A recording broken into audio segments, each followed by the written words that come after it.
ஒன்றிய அரசாங்கம் 3 குற்றவியல் சட்டங்கள்ல மாற்றங்களை கொண்டு வந்திருக்காங்க. நம்ம எல்லாருக்கும் தெரியும். அதுல நிறைய நல்ல விஷயங்கள் இருக்கு. நீங்க 3 சட்டத்துல மாற்றத்தை கொண்டு வரதெல்லாம் சரி. ஆனா அந்த சட்டத்துடைய பேர்களை மாற்றும் போது நீங்க இந்தியில மாத்திருக்கிறது எப்படி நியாயம்னு கேள்வி கேட்கறாங்க. இந்த வழக்கு உயர்நீதிமன்றம் போது இப்ப மத்திய அரசாங்கத்துல இருந்து ஒரு வழக்கறிஞர் இதுக்கு ஒரு விளக்கம் கொடுக்குறாரு. என்ன சொல்றாருன்னா, பேர்கள் வந்து ஆங்கிலத்தில் தான் மாற்றப்பட்டிருக்கிறார். என்னங்க சொல்கிறீங்க? ஏன்னா ஐபிசி அப்படிங்கிற இந்திய தண்டனை சட்டத்தை அவங்க என்ன சொல்கிறாங்கன்னா பாரதிய நியாய சன்சிதா அப்படின்னு பேர் மாற்றிருக்காங்க. இது இங்கிலீஷில் இருக்குங்கிறார். பாரதிய நியாய சன்சிதா எப்படிங்க இங்கிலீஷ் ஆகும்னா பாருங்கள், B H A R A D H I Y A Bharatiya N Y A Y A Nyaya Sanhita இங்கிலீஷிலான இருக்குங்கிறார்.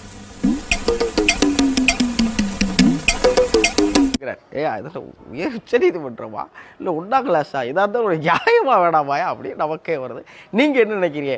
Bharatiya நியாய சன்சிதாங்கிறது வடமொழியா இல்லை ஆங்கிலமா? உங்கள் கருத்து என்னங்கிறத மறக்காமல் கமெண்ட்டில் சொல்லுங்கள்.